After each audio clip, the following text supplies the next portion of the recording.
ज्ञान गंगा गीता दर्शन। पूर्व प्रसंग में आप श्रवण कर रहे थे,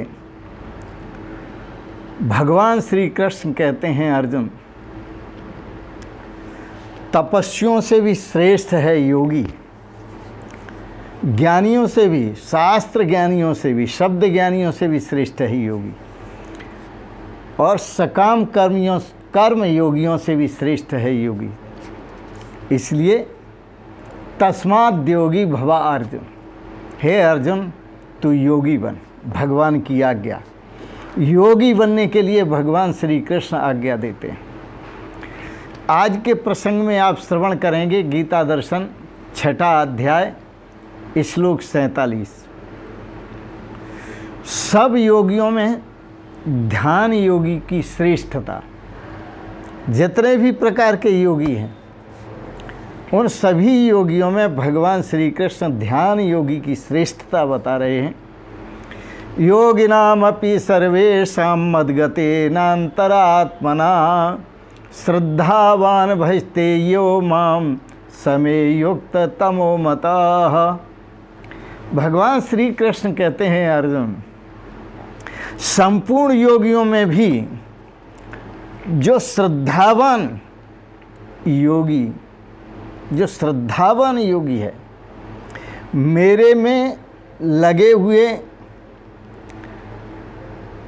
अंतर आत्मा से मन वाला योगी है और मेरे को निरंतर भजता है, वह योगी मुझे परम श्रेष्ठ मान्य है।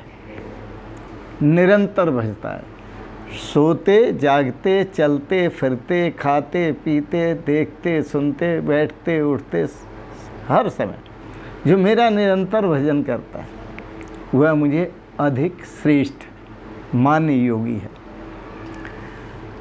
संपूर्ण योगियों में भी जो ज्ञानवान श्रद्धावान योगी मेरे में लगे हुए अंतर आत्मा से मेरे को निरंतर भजता है, वह योगी मुझे परम श्रेष्ठ मान्य है। बड़ा सुंदर है। भगवान ने जो कहा उस पर ध्यान दें। यहाँ श्रद्धावान शब्द का प्रयोग किया भगवान ने। योगी दो तरह के होते हैं, कम से कम दो तरह।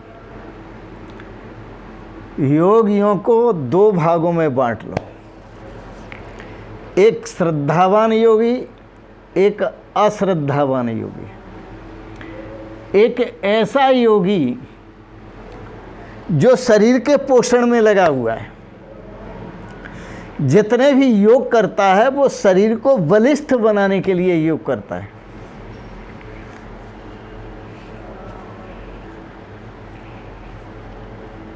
एक ऐसा योगी जिसका ध्यान जो है वो शरीर पर है।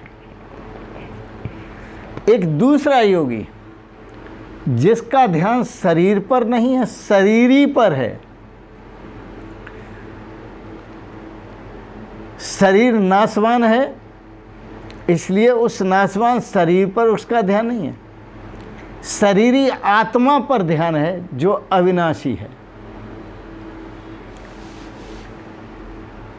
और उसी के लिए ऐसा जो योगी है जिसका शरीर पर ध्यान नहीं, शरीरी आत्मा पर ध्यान है, ऐसे योगी के लिए भगवान श्री कृष्ण भागवत में, श्रीमद् भागवत में कहते हैं, साधवो हृदयम मह्यम साधूनाम हृदयम त्वहम।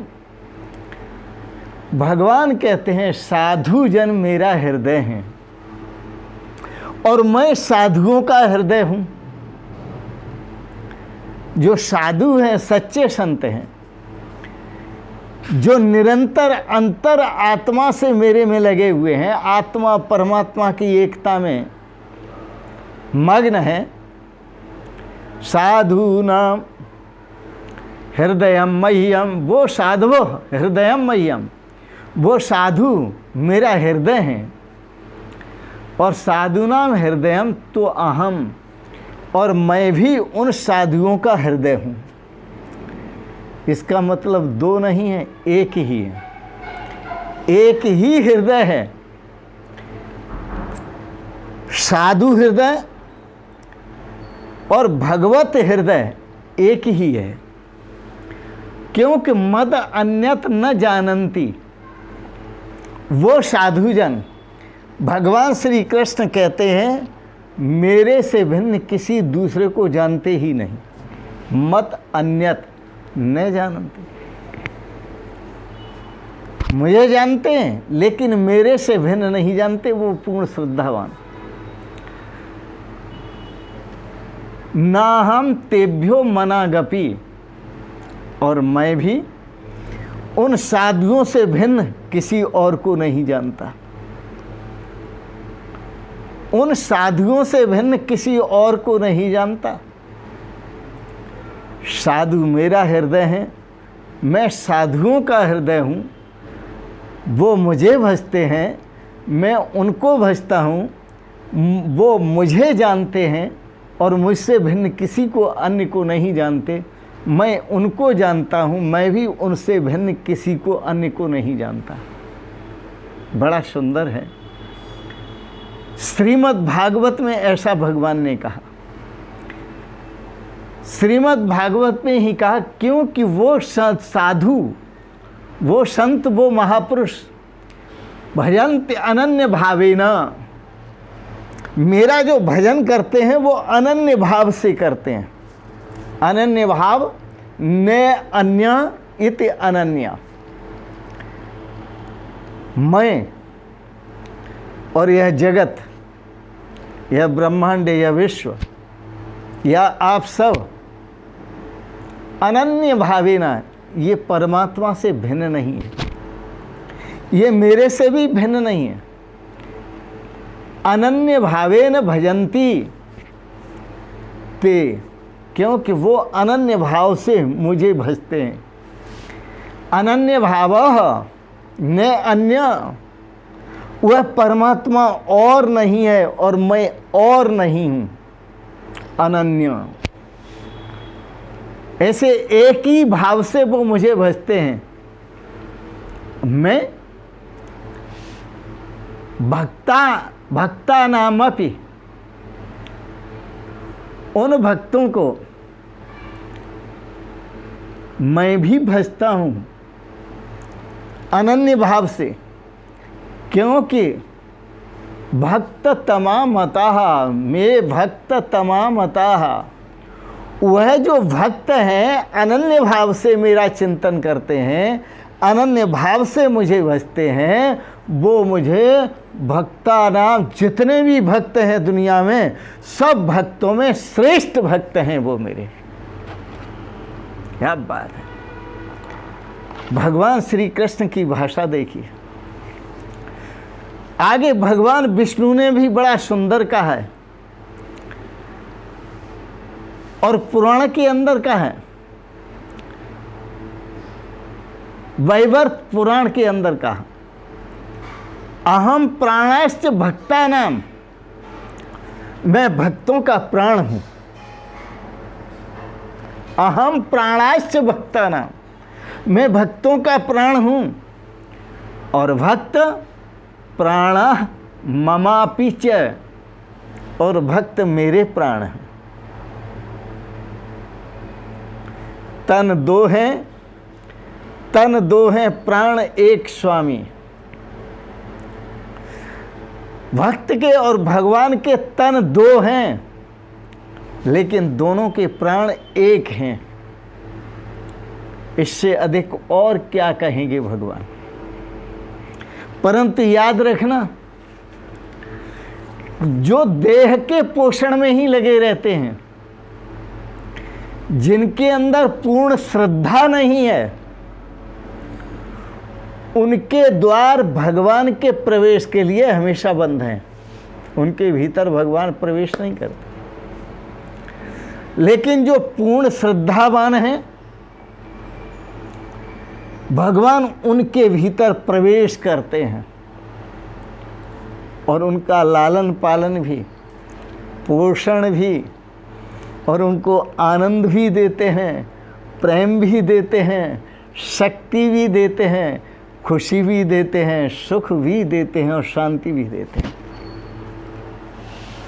ऐसा मत सोचना कि भगवान भेद करते हैं, कि वो दूसरों को सुख शांति नहीं देते, आनंद नहीं देते, प्रेम नहीं देते, रस नहीं देते। और जो श्रद्धावान है तो भगवान भी बड़े स्वार्थी हैं। जो श्रद्धावान है उसको अनंत आनंद लुटा रहे हैं, ऐसा नहीं। फर्क यहाँ पर ये है, समझना पड़ेगा कि जो अश्रद्धावान है, जिसके अंदर श्रद्धा नहीं है पूर्ण, चूंकि श्रद्धा नहीं है इसलिए उसके द्वार, खुद के दरवाजे बंद हैं। भगवान उसमें प्रवेश कैसे करें? प्रवेश नहीं करते। आनंद तो तब दें जब उसमें प्रवेश करने के लिए द्वार खुला हुआ मिले।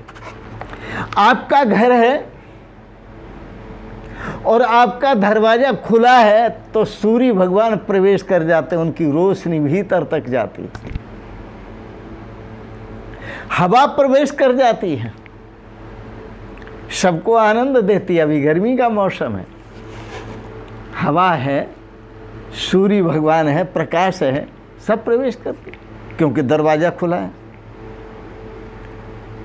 लेकिन जिसका दरवाजा बंद है उसमें ना हवा प्रवेश करती है और न सूर्य देव का प्रकाश प्रवेश करता है।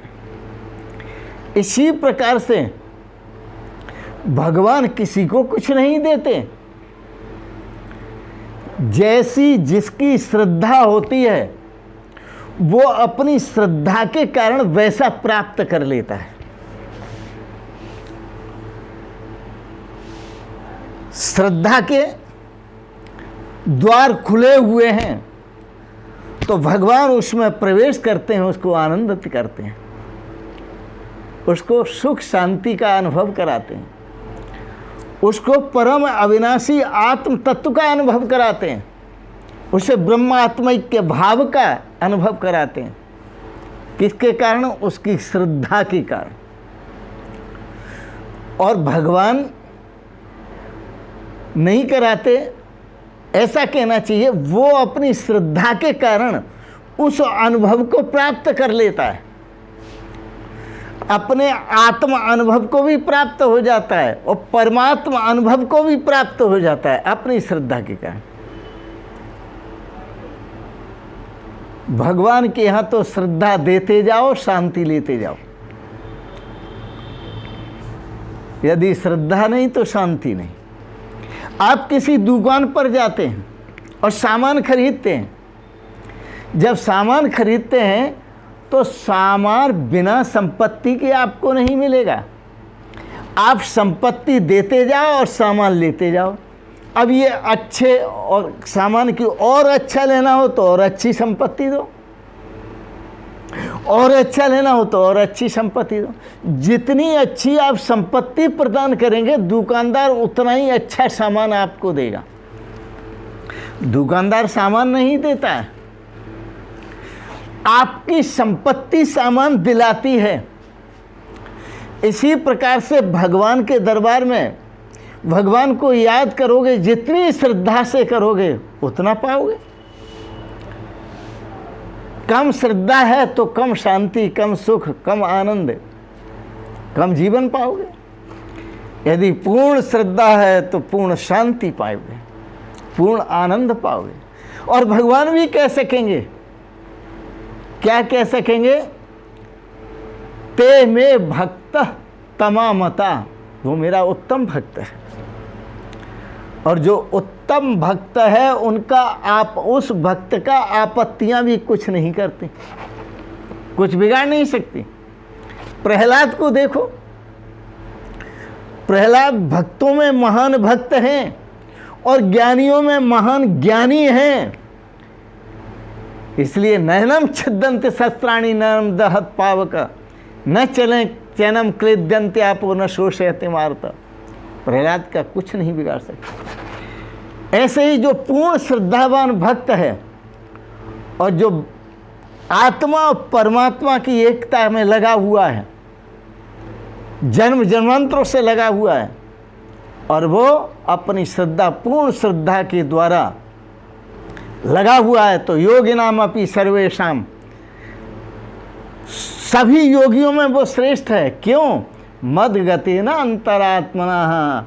भगवान श्री कृष्ण कहते हैं क्योंकि वो अपनी अंतरात्मा से मुझ परमात्मा में निरंतर लगा हुआ, अंतरात्मा से, देह से नहीं, शरीर से नहीं, इंद्रियों से नहीं, इच्छाओं और कामनाओं से नहीं, अंतरात्मा से।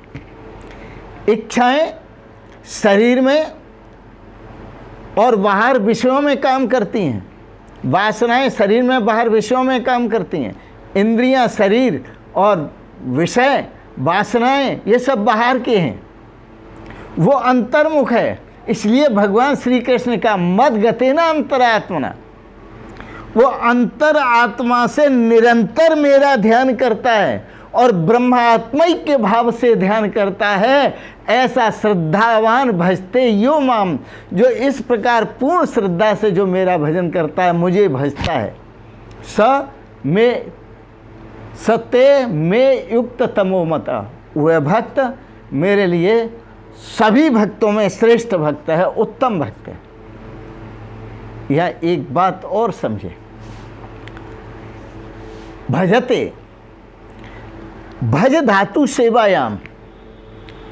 अब इसका अर्थ क्या करें? भगवान की सेवा करते हैं। क्या सेवा करते हैं भगवान की? फूल चढ़ाते हैं, पत्र चढ़ाते हैं, धन चढ़ाते हैं, जल चढ़ाते हैं, क्या सेवा करते हैं। लेकिन यहाँ अर्थ लेना है, उत्तम भक्त की बात है, यहाँ पर सबसे श्रेष्ठ भक्त की बात है। इसलिए यहाँ अर्थ लेना पड़ेगा कि भज धातु सेवायाम, मछली जल को भजती है,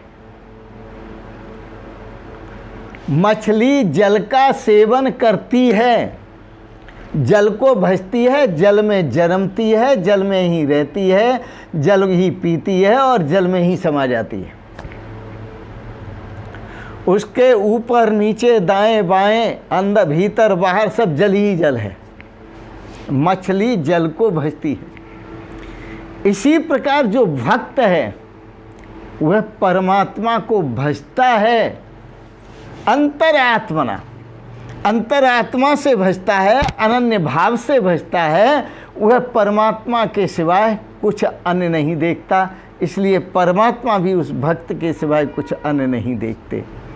इसलिए वह समस्त योगियों में मेरा परम श्रेष्ठ भक्त है। आज के प्रसंग में आपने भगवान श्री कृष्ण की वाणी को श्रवण किया, दार्शनिक विचारों को गीता पर श्रवण किया। 6वां अध्याय समाप्त होता है। इन शब्दों के साथ ही आपको विचार अच्छे लगे दार्शनिक, आप इनको सब्सक्राइब करें, लाइक करें और शेयर करें। ओम तत्सत् श्रीमद्भगवद्गीता उपनिषत्सु ब्रह्म विद्यायाम योगशास्त्रे श्री कृष्ण अर्जुन संवादे आत्म संयम योगो नाम 6वां अध्याय। अंत में आप सभी को सादर प्रणाम करता हूँ। ओम शिवोहम शिवोहम शिवोहम।